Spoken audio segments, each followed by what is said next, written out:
Rendez-vous. C'est tout ce qu'il vous reste à faire. Rendez-vous. Des appels au génocide. Ils sont tombés sur la tête. Vous n'aurez pas mon 100 millions de dollars. Cruel, horrible, inhumain. Qu'est-ce que c'est que ça? Un politologue pas comme les autres. Loïc Tassé. Loïc, bonjour.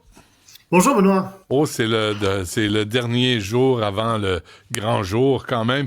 Comment tu te sens, toi, avant les élections? Parce que tu suis ça comme un psychopathe. Oui, donc attends quand même pas, là. Avec du popcorn, d'accord, mais pas comme un psychopathe. C'est très amusant comme élection d'un point de vue de politologue. D'un point de vue de quelqu'un qui vit au nord de la frontière américaine, c'est beaucoup moins drôle parce que tu te dis, oui, mais ça va traverser ici. Ça commençait déjà à traverser ici.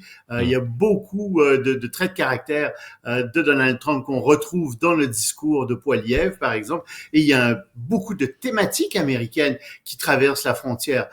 Puis pas seulement des thématiques politiques, mais des thématiques religieuses aussi. Il y a énormément de gens qui font du prosélytisme à Montréal même, au Québec.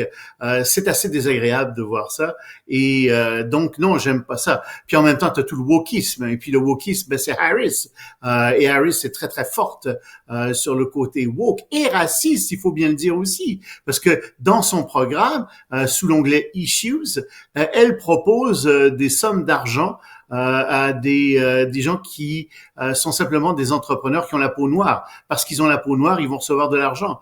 C'est du pur racisme, tu sais. Alors, ce genre de choses racistes, ce genre de façon de faire la politique à la conquête, c'est pas très bon. Mais c'est important ce que tu dis, Loïc, là, parce que Kamala Harris là, a rien prévu pour les personnes asiatiques. Si, elle a quand même... Non, elle a prévu rien pour les Asiatiques, pour les gens qui sont d'origine latino-américaine, etc. Mais elle devrait pas non plus. Quand on n'est pas dans une société raciste, on donne à tout le monde. C'est ça. Moi, t'en donnes à tout le monde. J'ai 4 enfants. Si j'en donne à un, j'en donne à 4. Mais t'es pas en train de dire, toi, mon petit minou, toi, je te préfère, les autres qui s'arrangent avec leurs problèmes. Ben parce que ta couleur de peau est la bonne. Ben oui, oui. non. Ouais. C'est ridicule, ce genre de choses-là. Et malheureusement, oui. Non, vas-y. Ben, j'allais juste dire, les partisans de Mme Harris voient pas ça. Tu sais, ça n'a pas été beaucoup publicisé dans son programme, mais si tu te donnes la peine d'aller le lire, ben, c'est bel et bien écrit. Tu sais. Qu'est-ce que ça te dit, toi? 75 millions de personnes ont voté par anticipation déjà. Mais c'est moins que pendant la pandémie en 2020, mais c'est beaucoup plus qu'en temps normal.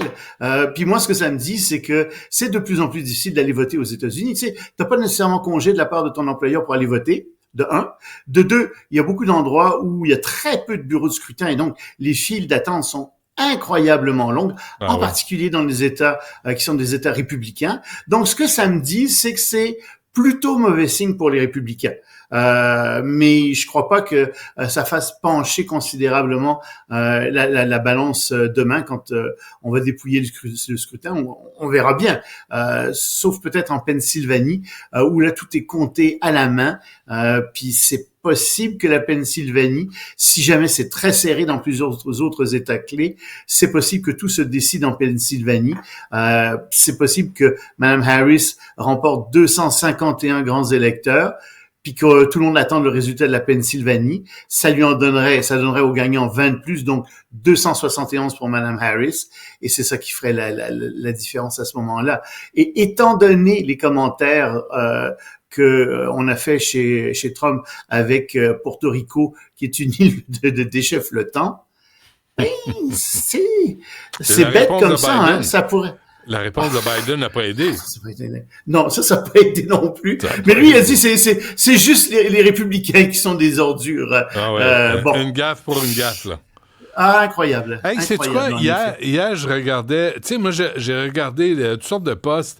Puis, à un moment donné, Robert Kennedy Jr. était à CNN et on a souligné le fait qu'il était encore sur les bulletins de vote dans certains États parce qu'il ne s'était pas retiré à temps.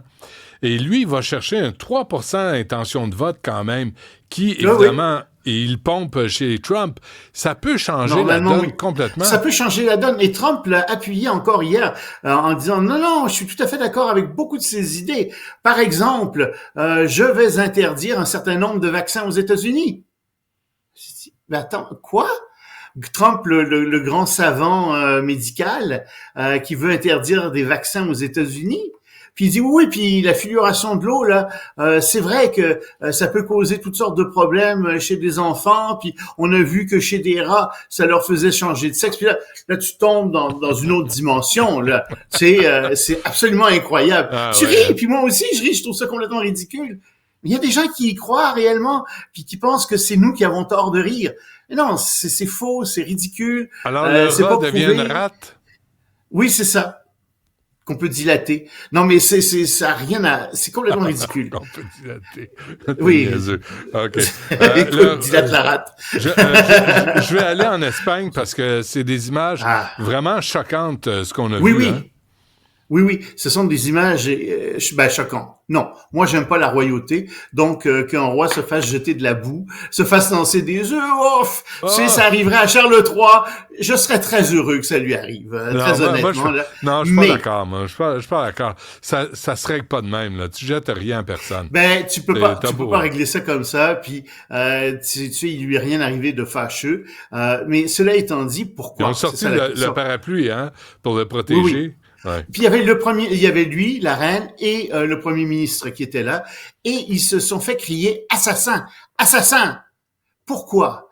Parce que les autorités n'ont pas alerté les gens qu'il y avait une tempête qui arrivait. Personne ne savait rien. Bon, c'était une tempête éclair, mais quand même, ils avaient peut-être quelques minutes pour les alerter. Les secours sont arrivés très tardivement, et les gens sont pas contents de ça du tout. Que les secours soient arrivés tardivement. Ouais. Et puis enfin, autre chose aussi, il n'y a pas de coordination entre tout le monde, entre le palier national, le palier régional, le palier local. Et donc, les gens sont vraiment mécontents de la façon dont les politiciens agissent là-dedans. Mais derrière tout ça, tu sais, ce genre de catastrophe, ça se produit de plus en plus partout au monde. Si ça s'était produit ici, est-ce qu'on aurait été tellement meilleur? Je suis pas sûr de ça. Tu sais, quand il y a eu le grand verglas, ça a pris du temps avant de se remettre en place, puis on a pris des mesures contre ça, etc. Mais étant donné l'ampleur des changements climatiques, est-ce qu'on est préparé à faire face à de grandes catastrophes? Est-ce qu'on va se retrouver, nous aussi, avec des citoyens dans la rue disant à leurs politiciens, vous êtes des assassins, vous ne nous avez pas préparés, etc. Je ne le sais pas, mais je pense qu'il faut se poser la question. Ma réponse, c'est je suis pas du tout sûr qu'on soit assez préparé pour faire face à ce genre de catastrophe. Je pense pas que les Espagnols soient moins intelligents que les autres. Puis je pense pas qu'on soit plus intelligents que les autres non plus. Mais les inondations comme ça, là, Loïc, c'est difficile de se préparer à ça. Là. C'est ce qu'ils appellent un flash flood. Tu peux pas t'y préparer comme tel, mais ce que tu peux faire, c'est avertir la population que ça s'en vient.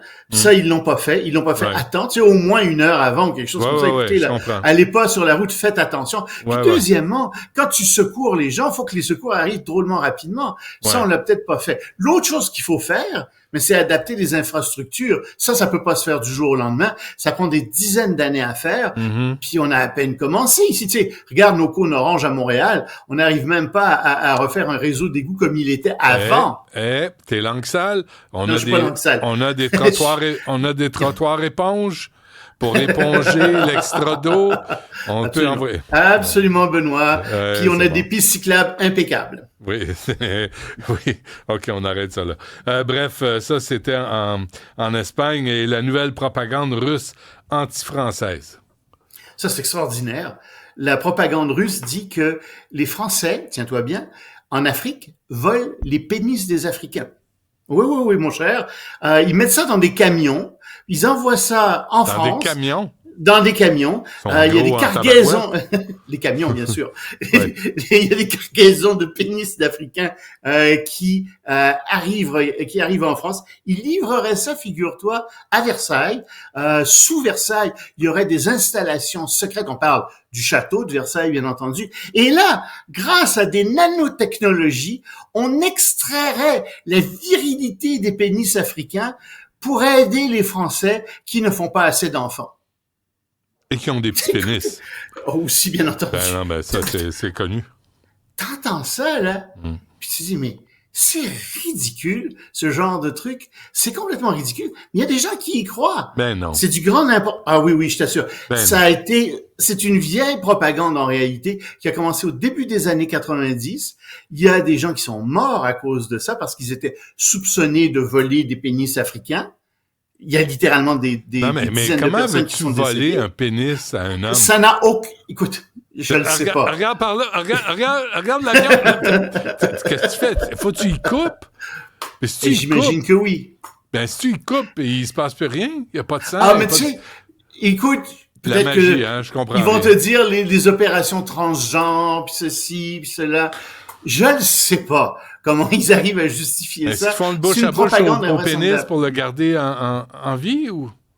Ben écoute, ça c'est peut-être la méthode Benoît, je sais pas, mais moi je me lance vraiment pas là-dedans. C'est quoi Je cette trouve ça affaire-là? abracadabrant. Ouais. Mais écoute, il faut bien comprendre aussi que tu fais face à des gens qui sont malheureusement parfois peu éduqués. Ben là. Et c'est vrai que dans plusieurs sociétés africaines, on est très très enclin à croire à toutes sortes de superstitions. Ça fait partie de la culture locale. Les Ouais. Russes le savent. Ils font de la manipulation comme ça. Mais c'est comme ça aussi que tu fais augmenter un sentiment anti-français en Afrique. C'est ça qui se passe aussi en Centrafrique en ce Mais moment. pourquoi la particulièrement. France? Ben parce que la France était présente dans c'était des anciennes colonies françaises. Voir, Et les Russes veulent prendre la place des Français dans Ouais. ces colonies-là, comme ils ont très bien réussi à le faire au Niger, au Mali ou au Burkina Faso. Ok. Ça fait partie de l'effort d'ensemble pour mettre les Russes au pouvoir. Parfait. C'est invraisemblable. OK, C'est ça. rapidement sur la Moldavie. Ah ben sur la Moldavie, si tu veux, il y a une bonne nouvelle en Moldavie, c'est-à-dire que la présidente pro-européenne a été réélue avec plus de 54,9% des voix au deuxième tour. Au premier tour, le 20 octobre, il y avait eu aussi un référendum en faveur de l'Europe. Alors on est très content de ça là-bas en Moldavie. On constate par contre que les Russes ont essayé, de faire de la propagande, ont essayé aussi de frauder dans les élections, notamment en transportant des gens vers les bureaux de vote dans les consulats. Pas juste les Russes, ils se sont alliés aux Biélorusses, ils se sont alliés aussi à la Turquie et à l'Azerbaïdjan. Et c'est très intéressant cette brochette-là de pays qui agissent contre les intérêts de la démocratie. Il faut bien le souligner, et c'est ça qui est intéressant vraiment dans cette nouvelle-là. Mais donc, Moscou a pas réussi à faire chavirer le résultat. Et en fait, donc c'est les pro-européens. Donc c'est Madame Sandu qui a été réélue. Et en passant, tu sais, on se demandait ça il y a 10 jours. Tu me parlais de Tintin, puis on parlait de la Moldavie. Oui. L'autre pays, c'était la Bordurie.